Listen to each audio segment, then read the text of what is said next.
जय हिंद साथियों, welcome back to Lex Legum academy.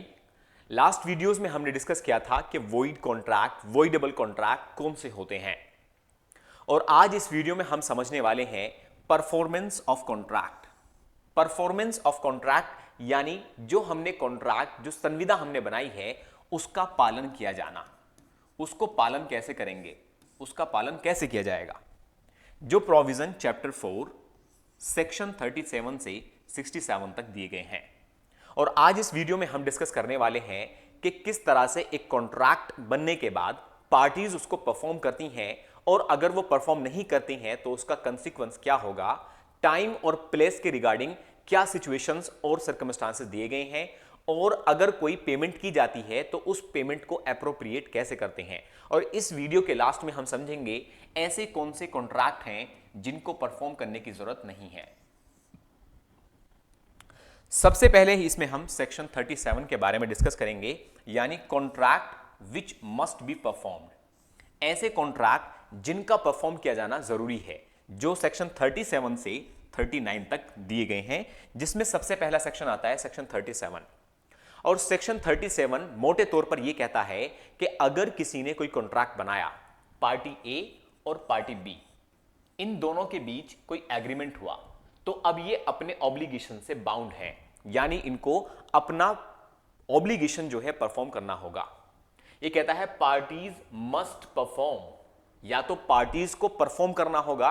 जैसे एग्जाम्पल के लिए इन्होंने कहा कि हम आपको डिलीवरी करेंगे, तो यहां पर पार्टी जो है या तो डिलीवरी करे यानी उसको परफॉर्म करे, या फिर ऑफर टू परफॉर्म, या फिर ये जो है ये इनसे कह सकता है कि मैं आपकी जो डेट फिक्स हुई थी, मान लीजिए 10 तारीख को डिलीवरी होनी थी, यहां पर वो ये कहेगा कि मैं 10 तारीख को डिलीवरी नहीं कर पा रहा हूं, मैं आपकी डिलीवरी 15 तारीख को कर पाऊंगा।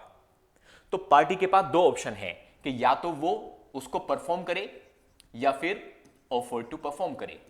ऑफर टू परफॉर्म का मतलब कि वो उस टाइम पर, जिस टाइम पर सेट किया गया था, परफॉर्म नहीं कर पा रहा है, और वो ये चाहता है कि वो सब्सिक्वेंट डेट पर परफॉर्म करे। और इसी के साथ जो भी उन्होंने यहां पर अपने बनाए हैं अपने प्रोमिसेस को, और इसी के साथ जो है dispensation allowed under this act और एनी अदर लॉ, और अगर वो चाहे तो डिस्पेंस भी कर सकता है। डिस्पेंशन का मतलब कि उस चीज को जो है खत्म कर देना, यानी जो उनकी परफॉर्मेंस है उसको खत्म भी कर सकते हैं। और promises bind representative in case of promisor death, यानी अगर प्रोमिसर की डेथ हो जाती है और कोई कॉन्ट्रैक्ट इस नेचर का है जिसको रिप्रेजेंटेटिव मतलब जो उनके अभिभावक हैं, जो उसकी डेथ के बाद उसकी प्रॉपर्टी की देखभाल करेंगे, वो उस कॉन्ट्रैक्ट को परफॉर्म करेंगे, जब तक कि किसी कॉन्ट्रैक्ट में इंटेंशन ना दिखे कोई दूसरी। इंटेंशन का मतलब कि मान लीजिए कोई कॉन्ट्रैक्ट ऐसा है जिस कॉन्ट्रैक्ट को पर्सनली परफॉर्म करना होगा, जैसे पेंटिंग। पेंटिंग डिपेंड करती है किसी की स्किल पर, कि उसमें जो है स्किल चाहिए, तो वहां पर क्या है, ए को पर्सनली परफॉर्म करना होगा, उसके रिप्रेजेंटेटिव परफॉर्म नहीं कर सकते। तो सेक्शन 37 मोटे तौर पर यह बात करता है कि पार्टी या तो उसको परफॉर्म करे या फिर ऑफर टू परफॉर्म करे कि मैं सब्सिक्वेंट डेट्स पर जो है इसको परफॉर्म करूंगा। इसमें इलस्ट्रेशन देख लेते हैं। A promises goods to be, यानी ए जो है कुछ डिलीवर करेगा बी को गुड्स, डाइज बिफोर डिलीवरी, वो मर जाता है डिलीवरी से पहले, तो as representative must deliver and B must pay. तो यहां पर जो है दोनों सिचुएशन हमारी आ गई, ए और बी। ए को गुड्स डिलीवर करनी है तो वो उसकी डेथ के बाद गुड्स को डिलीवर करेगा, और बी जो है उनको पेमेंट भी करेंगे। ऐसा नहीं होगा कि किसी की डेथ से वो कॉन्ट्रैक्ट खुद भी खत्म हो जाएगा। अगर कॉन्ट्रैक्ट का नेचर ऐसा है जिसको परफॉर्म किया जा सकता है तो उसको परफॉर्म किया जाएगा उसके रिप्रेजेंटेटिव्स के द्वारा। दूसरा इसमें एग्जांपल देख लेते हैं। A promises to paint for B, A promise करता है कि वो पेंट करेगा बी के लिए, जो एग्जांपल हमने यहां देखा था। डाइज बिफोर कंप्लीशन, तो कॉन्ट्रैक्ट अनएनफोर्सेबल, तो कॉन्ट्रैक्ट कैसा हो जाएगा, अनएनफोर्सेबल हो जाएगा, उसको लागू नहीं किया जा सकता, क्योंकि ये कॉन्ट्रैक्ट ऐसा है जिसको पर्सनली परफॉर्म किया जाना जरूरी है। सेक्शन 37 के बाद हमें यहां पर एक चीज याद रखनी है, ऑफर टू परफॉर्म, कि ये जो ऑफर टू परफॉर्म है ये कैसा होना चाहिए।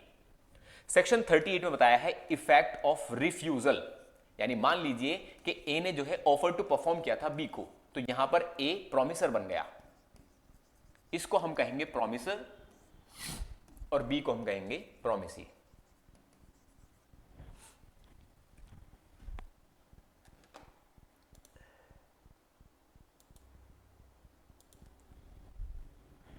अब अगर यहां पर प्रॉमिसर जो है ऑफर टू परफॉर्म करता है और ऑफर टू परफॉर्म करने के बाद ये रिफ्यूज कर देता है इसको एक्सेप्ट करने से, रिफ्यूज यानी मना कर देता है, तो उसका क्या इफेक्ट होगा इसमें बताता है।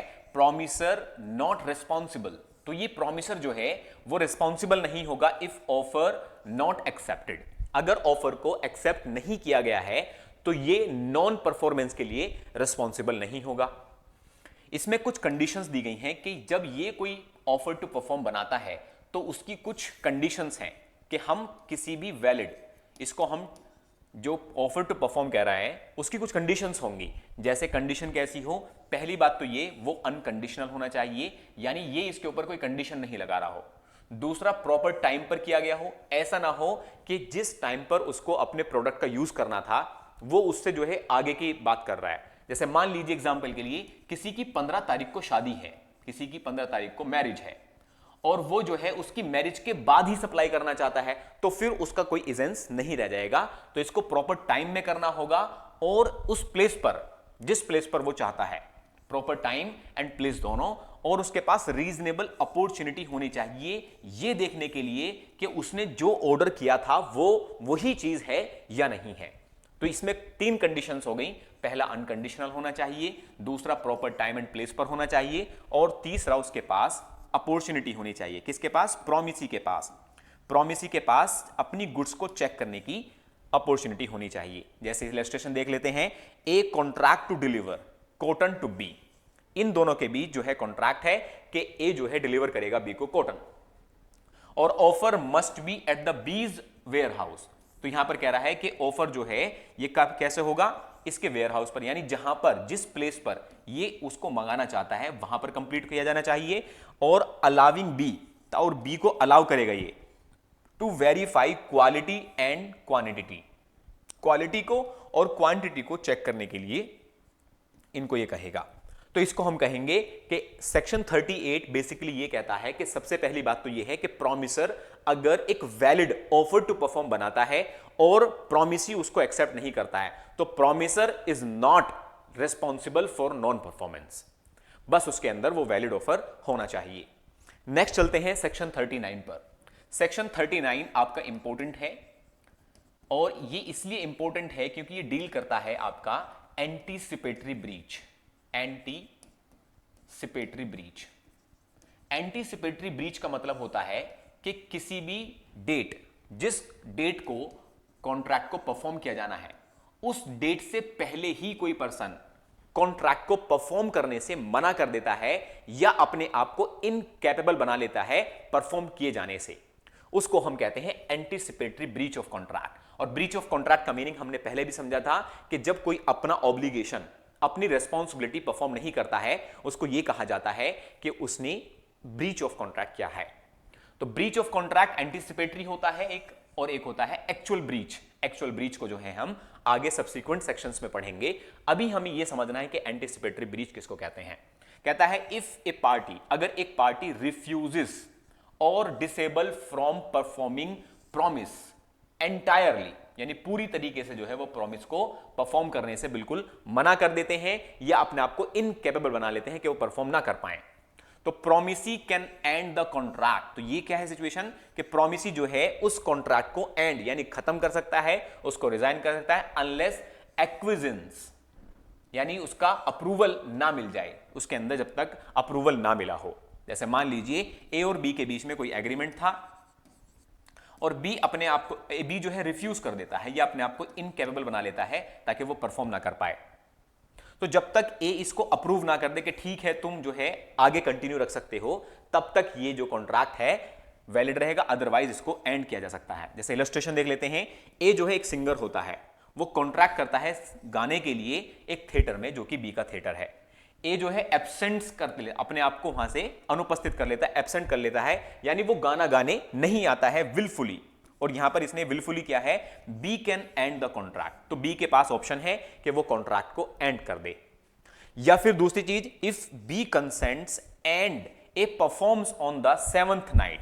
जैसे मान लीजिए यहां पर जो है पहली रात को गया और इसने लगातार जो है 5वीं रात को ये नहीं आया यहां पर, तो या तो 5वीं रात को ये कॉन्ट्रैक्ट को एंड कर सकता था, लेकिन अगर मान लीजिए 6th नाइट को इसने उसको बुलाया और उससे कहा कि ठीक है तुम गा सकते हो यहां पर आगे भी, तो यहां पर अब इस कॉन्ट्रैक्ट को ये खत्म नहीं कर सकता, लेकिन कंपनसेशन के लिए मांग सकता है, यानी इसे जो लॉस हुआ था 5th नाइट को, उस लॉस की भरपाई ये जो है कर सकता है। तो सेक्शन 39 जो है इंपॉर्टेंट सेक्शन है, आपके एग्जाम के पर्पस से भी आपको पता होना चाहिए। ये क्या बात करता है कि जब हम एक्चुअल डेट से पहले रिफ्यूज कर देते हैं, अपने आप को इनकेपेबल बना लेते हैं, that is anticipatory breach of contract.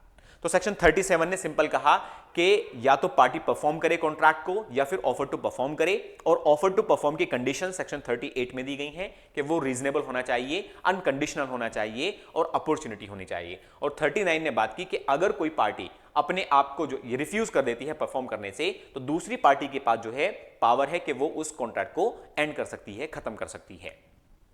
दूसरी चीज हम इसमें पढ़ते हैं by whom contract must be perform, किसके द्वारा कॉन्ट्रैक्ट को परफॉर्म किया जाएगा। तो कॉन्ट्रैक्ट को परफॉर्म करने के प्रोविजन सेक्शन 40 से लेकर सेक्शन 45 तक दिए गए हैं, और सबसे पहला सेक्शन इसमें हम पढ़ेंगे सेक्शन 40। सेक्शन 40 कहता है person by whom promise is to be performed. तो if party intended the promisor to perform the promise personally, यानी अगर किसी पार्टी ने किसी कॉन्ट्रैक्ट को परफॉर्म करने के लिए पर्सनली इंटेंशन थी उसकी कि स्पेसिफिक पर्सन जो है उसको परफॉर्म करे, तो उस सिचुएशन में क्या होगा, it must be done by the promiser. तो वो जो है प्रॉमिसर के द्वारा डन किया जाएगा।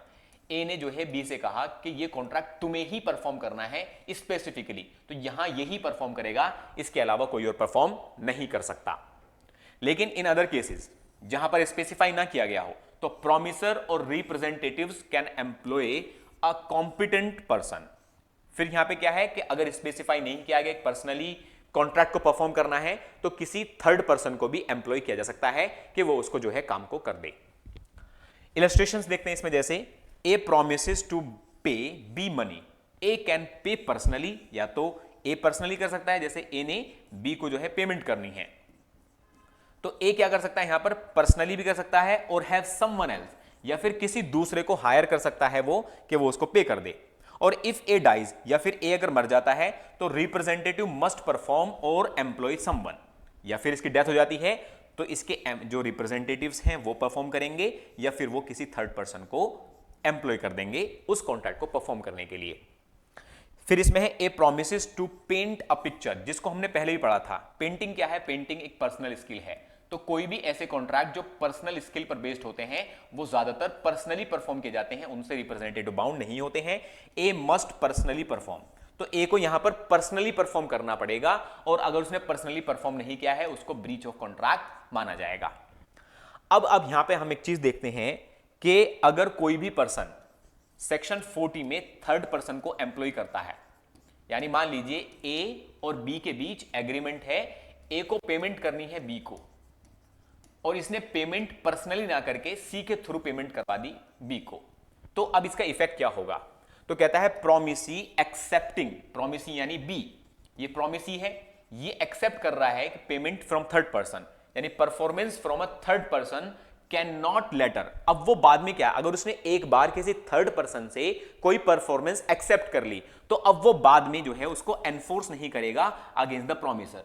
तो अगर इसने यहां पर इससे एक्सेप्ट कर लिया है, मान लीजिए 10,000 रुपीज रिसीव कर लिए, तो अब ये इस पर मुकदमा नहीं चलाएगा कि तुम मुझे दो 10,000 रुपए, मुझे तुमने नहीं दिए, मुझे तो सी ने दिए हैं, क्योंकि यहां पे इसने इसको एक्सेप्ट कर लिया एक बार। और एक्सेप्ट करने का मतलब मैंने आपको भी पहले भी समझाया था कि एक्सेप्ट करने का रूल होता है एनसन का रूल, कि गन पाउडर पर अगर आप कोई चिंगारी छोड़ते हैं तो अब निश्चित तय ही उस पर जो है आग लगेगी। नेक्स्ट प्रोविजन आता है इसमें सेक्शन 42। सेक्शन 42 बात करता है डिवोल्यूशन। डिवोल्यूशन का मतलब होता है ट्रांसफर। ट्रांसफर मतलब एक परिस्थिति यानी एक रेस्पॉन्सिबिलिटी का दूसरे की रेस्पॉन्सिबिलिटी पर चला जाना, उसको कहते हैं डिवोल्यूशन, या इसको हम कह सकते हैं हिंदी में हस्तांतरण। हस्तांतरण, हस्तांतरण तो कहता है जॉइंट प्रॉमिस बाय 2 और मोर पर्सन। कैसा प्रॉमिस है, जॉइंट प्रॉमिस है। जॉइंट प्रॉमिस में क्या होता है, एक से ज्यादा पर्सन होते हैं और वो बाइंड करता है देम ड्यूरिंग जॉइंट लाइव्स, यानी जब तक वो जीवित हैं वो जॉइंटली लायबल हैं। ए बी सी ने मिलकर किसी डी से एग्रीमेंट किया, तो ए बी सी जब तक वो जीवित हैं तो वे बाइंड हैं अपने कॉन्ट्रैक्ट को परफॉर्म करने के लिए। लेकिन आफ्टर डेथ अगर उनमें से मर जाता है कोई, representative of the deceased person and the survivor fulfil the promise. तो मान लीजिए ए, बी और सी ये तीनों कॉन्ट्रैक्ट करते हैं किसी डी से, तो यहां पर जब तक ये तीनों जीवित हैं तो तीनों जो है बाइंड हैं। लेकिन मान लीजिए ए की हो जाती है डेथ, तो इस सिचुएशन में इसकी डेथ के बाद इसके रिप्रेजेंटेटिव्स जो होंगे वो बाइंड हो जाएंगे बी और सी के साथ डी की परफॉर्मेंस करने के लिए।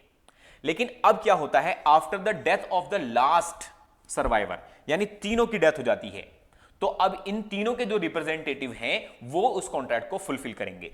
यानी इसके भी रिप्रेजेंटेटिव और सी के रिप्रेजेंटेटिव, इन सबके रिप्रेजेंटेटिव जो हैं इस डी की परफॉर्मेंस करेंगे। तो ये कहता है हमारा सेक्शन 42 डिवोल्यूशन ट्रांसफर, यानी जो चीज इन्हें परफॉर्म करनी थी उस परफॉर्मेंस का यहां पर ट्रांसफर हो गया है। नेक्स्ट आता है सेक्शन 43। सेक्शन 43 बात करता है कि anyone of joint promisor may be compelled to perform, यानी जब more than one joint promisor हो A B C against D, तो यहां पर किसी एक को भी बाउंड किया जा सकता है, यानी डी सी से परफॉर्म करवा सकता है, बी से या ए से या तीनों से एक साथ भी परफॉर्म करवा सकता है।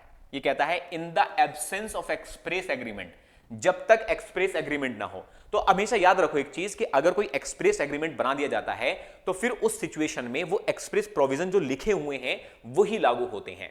लेकिन अगर कोई एक्सप्रेस प्रोविजन नहीं होता है तो प्रोमिसी कैन कंपेल एनीवन, उनमें से सबको कर सकता है या फिर उनमें से किसी एक को कर सकता है ताकि वो परफॉर्म करे होल प्रॉमिस को, पूरे प्रॉमिस को। और each promisor can compel contribution from the other. ये कब होगा, इसको इलस्ट्रेशन समझते हैं। मान लीजिए ए एंड बी और सी प्रॉमिस टू डी 3000, यानी ये जो है तीनों मिलकर इसको 3000 की पेमेंट का प्रॉमिस करते हैं, तो D can compel either A, B और सी टू पे। तो यहां पर ये इसको कंपेल कर सकता है, बी को कंपेल कर सकता है, ए को कंपेल कर सकता है। लेकिन अगर मान लीजिए कि ए ने जो है 3000 की पेमेंट कर दी, 3000 पे कर दिए डी को, तो अब इसके पास राइट है ए के पास कि ये इन दोनों से जो है 1000 रुपीज जो है ले ले, जैसा भी इनका शेयर रहा हो उस शेयर के हिसाब से ये इनसे जो है अपना कंट्रीब्यूशन करा सकता है। तो इस सेक्शन में यही बताया गया है कि अगर ज्वाइंट प्रॉमिस में बहुत सारे प्रॉमिसर हैं तो प्रॉमिस सबसे परफॉर्म करवा सकता है या अलग अलग किसी से परफॉर्म करा सकता है। लेकिन अगर किसी एक ने परफॉर्मेंस कर दी है तो वो अपने दूसरे जो उसके ज्वाइंट प्रॉमिसर्स हैं उनसे कंट्रीब्यूशन करा सकता है। नेक्स्ट प्रोविजन इसमें हम पढ़ते हैं सेक्शन 44। सेक्शन 44 बात करता है effect of release of one joint promiser, यानी अगर किसी कॉन्ट्रैक्ट में मान लीजिए ए बी सी, और हमने पहले ही पढ़ लिया था कि डी के पास ये पावर है कि वो इनमें से किसी एक को रिलीज कर सकता है अगर चाहे, उसकी लायबिलिटी से वो कह देगा कि तुम्हें परफॉर्म करने की जरूरत नहीं है।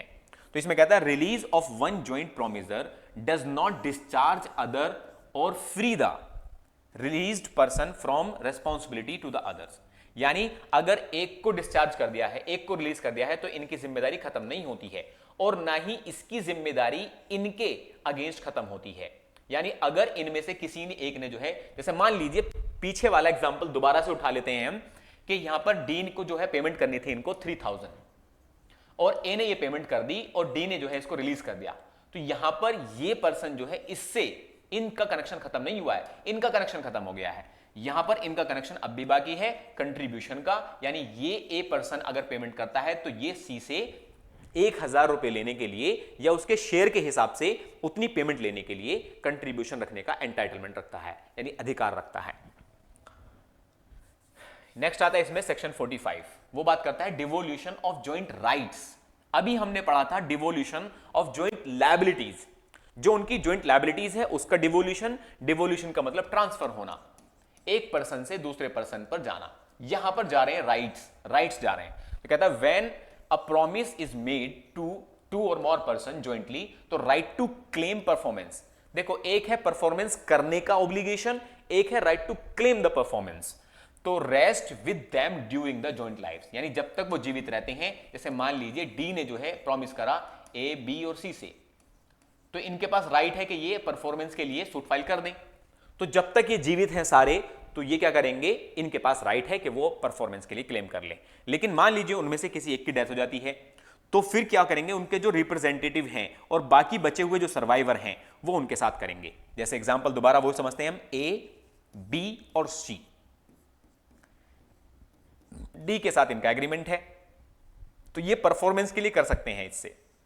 लेकिन अगर डी की, ए की हो जाती है डेथ, तो डी की जगह आ जाएंगे इसके रिप्रेजेंटेटिव्स, और रिप्रेजेंटेटिव मिलकर बी के साथ और सी के साथ परफॉर्मेंस क्लेम कर सकते हैं।